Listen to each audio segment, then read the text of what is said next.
सिपाहसालार हज़रत मौलाना আব্দুল হামিদ পীর সাহেব মধুপুর দামাত বরকাতুহুল আলিয়া উনি রাস্তায় আছেন।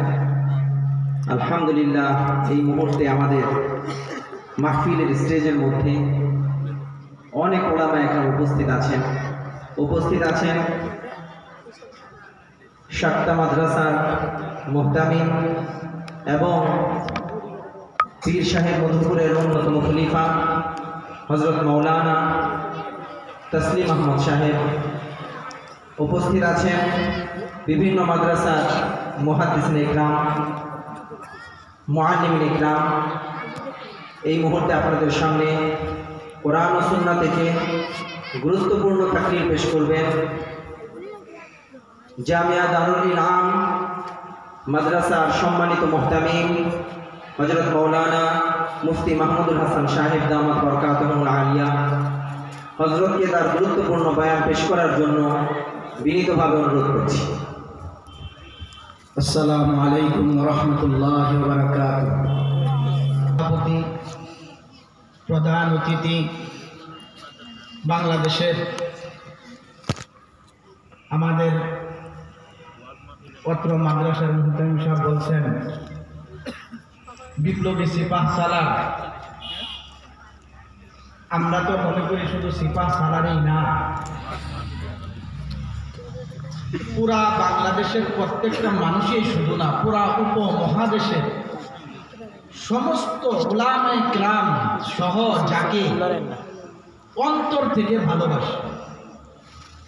পীর সাহেব মধুপুর দামাত বরকাতুহুল আলিয়া হুজুর আসতেছেন। হুজুরের পূর্বে দু একটি কথাবার্তা বলতে আদিষ্ট হয়েছি, আপনাদের সামনে বসছি। আল্লাহ তাআলা আমাকে সহ আমাদের সকলকে আমল করার তৌফিক দান করুন, বলুন আমিন আমিন। যেহেতু হুজুর রাস্তায় আছেন, আসতেছেন, স্টেজের মধ্যে অনেক উলামা ইকরামগণ আছেন, তাদেরকে পাশে বসাইয়া কথাবার্তা বলা নিজের কাছেই একটু যেটা বলতে চাইতেছে একটু ভয় ভয় লাগে, কোন কথা থেকে কোন কথায় চলে যায়। তারপরেও যেহেতু আদিষ্ট হয়েছে, আমি অত্র এলাকাবাসীদেরকে আহ্বান করব, আপনারা যে যেখানে আছেন, পীর সাহেব হুজুর আসতেছেন, হয়তোবা কিছুক্ষণের মধ্যে তিনি স্টেজে উপবিষ্ট হবেন। আপনারা যে যেখানে আছেন, হুজুর আসার পূর্বে আমরা চাই এই স্টেজটা ভরপুর হয়ে যাক। আশপাশে বিশেষ করে মুরব্বিয়ানে কেরাম, যুবক ভাইয়েরা, আপনারা তো বাজার, কথাবার্তা, আড্ডা, বিভিন্ন কাজবাজ সারা জীবন সবসময় করতে পারতেছেন। তো আহ্বান করবো, আপনারা যদি দয়া করে এই প্যান্ডেলের নিচে চলে আসেন, পরিবেশটা সুন্দর হবে। আমাদের হযরত আসার পরে আমাদের দেখে একটু ভালো লাগবে, এই জন্য সকলে এখানে উপস্থিত হওয়ার জন্য আহ্বান করতেছি। যাই হোক, আমি আপনাদের সামনে কোরআন কারীম থেকে ছোট্ট একটা আয়াত তেলাওয়াত করেছি। যেহেতু হযরত উলামায়ে কিরামগণ আসতেছেন, একদিকে হলো মধুপুরের পীর সাহেব, আর একদিকে হলেন ডালকানগরের পীর সাহেব। আজকে আল্লাহ ওয়ালাদের মিলন মেলা এখানে, এবং অন্যান্য যারা আছেন ওনারাও এক একজন থেকে এক একজন বড় বড় আলেম। আল্লাহ ওয়ালা আজকে এই চণ্ডীপুরবাসীদের জন্য এটা একটা বড় খুশখুশি। বিদায় আমি আপনাদের সামনে এই আল্লাহ ওয়ালা বা উলামায়ে কিরামদের কথাটা সামনে রেখে আপনাদের সামনে এই আয়াত তেলাওয়াত করেছি। ভাইও, আমি এই আয়াত দ্বারা আপনাদের সামনে যে কথাটা বোঝাইতে চাই, সেই কথাটা হলো আল্লাহ ওয়ালারা হলো এমন একটা জিনিস, কেমন যেন একটা আগুনের মতো। আগুন এক দূরের থেকে দেখলে সুন্দর একটা ফুটে উঠছে, পাশে আসলে তার একটা তাপ লাগে, গরমি লাগে। আল্লাহ ওয়ালারা হলেন ঠিক কেমন, আপনি তাদের কাছাকাছি যত হবেন, তাদের সুহবতে যত করবেন, তাদের পাশাপাশি যত হবেন, কত কাট্টা কাপড়া, কত ধরনের মন শক্তওয়ালা মানুষ, এই সমস্ত আল্লাহ ওয়ালাদের সুহবতে শক্ত মনটাও একেবারে নরম হয়ে যায়। হয় কি হয় না? কেন হয়? ওই আগুনের একটা তাপ আছে, আল্লাহর নূরের তাজাল্লি তাদের মধ্যে আছে। আল্লাহ ওয়ালারা কারা? কারা আল্লাহ ওয়ালা? চলেন না একটু দেখি। এই জন্য আল্লাহ তো আদেশ দিয়েছে, ইয়া আইয়ুহাল্লাযীনা আমানু, ইয়া আইয়ুহাল্লাযীনা আমানু ওয়া কুনু মা'আস সাদিকিন।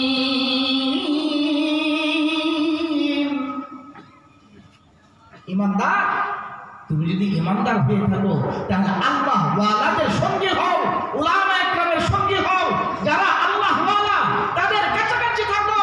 তুমি আমল করতে মন চায় না, তাদের সাথে কিছুক্ষণ থাকো, দেখবা সুবহানাল্লাহ বলতে ভালো লাগে, দুরূদ বলতে ভালো লাগে, আল্লাহ আল্লাহ জিকির করতে ভালো লাগে, নামাজ পড়তে ভালো লাগে, হারাম করতে ভালো লাগে, হারাম ছাড়তে তোমার কষ্ট হবে না। কেন? তাদের সাথে সংস্রবে তুমি যদি থাকো তাহলে তোমার এই অবস্থা হবে। এই জন্য উলামায়ে কেরাম বলেন আল্লাহ ওয়ালাদের সাথে তোমরা সম্পর্ক করো। বলেন তো দেখি দয়া করে, কার সাথে সম্পর্ক করো? সবাই বলেন একটু, কার সাথে? সম্পর্ককে আরবিতে বলা হয় নিসবত, সম্পর্ক। এই ব্যাপারে বুখারী শরীফ, ইমাম বুখারী রাহমাতুল্লাহ আলাইহি, যেটা আমরা আমাদের কাছে প্রসিদ্ধ, সর্বপ্রথম হাদিস আছে ওহীর হাদিস। ওহীর হাদিস বর্ণনা করতে গিয়া সর্বপ্রথম যে কথাটা বলছেন উলামায়ে কেরাম বলেন, আম্মাজান আয়েশা সিদ্দিকা রাদিয়াল্লাহু তাআলা থেকে বর্ণিত, আম্মাজান আয়েশা বলেন, জানো আল্লাহর রাসূলের ওহী কিভাবে শুরু হয়েছে? আল্লাহর রাসূলের ওহী তো এইভাবে শুরু হয়েছে। আল্লাহ রাসূল গারে হেরার মধ্যে ছিলেন, লম্বা কথা, 40 বছর বয়স পূর্ণ হলেন, 6 মাস পূর্ব দিকে রাসূল স্বপ্নে দেখতেছিলেন বিভিন্ন জিনিস। রাসূল বলেন, আমার স্বপ্ন এমনভাবে শুরু হয়েছে, যখন আমি রাত্রে স্বপ্ন দেখতাম, সকালবেলা মনে হইতো, দিনের বেলা যদি ঘুমাইতাম আমার কাছে মনে হইতো সূর্য যেমন স্পষ্ট, স্বপ্নগুলো আমার কাছে এমন স্পষ্ট। 6 মাস এইভাবে স্বপ্নের ধারাবাহিকতা চলতেছিল। 6 মাস পরে গিয়ে হঠাৎ করে আমার কাছে জিবরিল আসছে। লম্বা কথা যেটা আমি বলতে চাই, জিবরিল আসার পরে গর্তের মধ্যে আমি অবস্থান করতেছি, এদিকে ডাইনে বামে সামনে পিছনে কোনো কিছু নাই, কেউ নাই, একমাত্র আমি আর একজন আসছে, আয়েশা। আমাকে আয়েশা সামনে বৈশা বলতেছে, ইকরা ইয়া মুহাম্মদ। মুহাম্মদ আপনারা জানেন, রাসূল বললেন আমি পড়তে জানি না।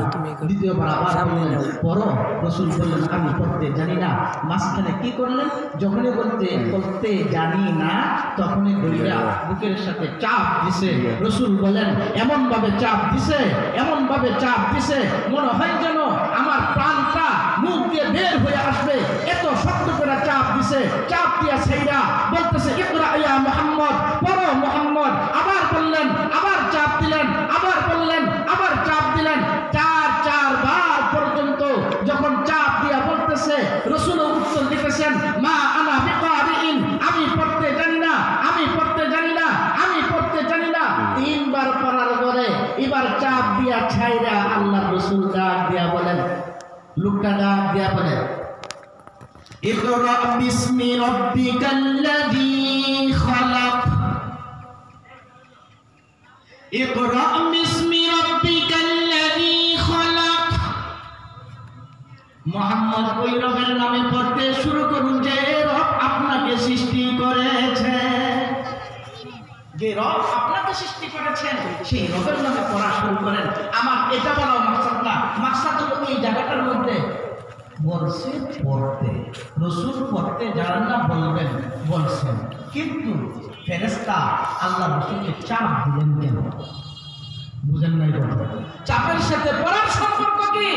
মুরব্বিয়ানে কেরাম এখানে আছেন, যে যেখান থেকে শুনতেছেন, আমি পরিষ্কার বলি, এই সবক যদি আমাদের সামনে থাকে, এই শিক্ষা যদি আমাদের সামনে থাকে, যে মুসলমানের এই শিক্ষা আছে, এই মুসলমান কোনদিন উলামা বিদ্বেষী আলেমদের বিরোধিতা করতে পারে না।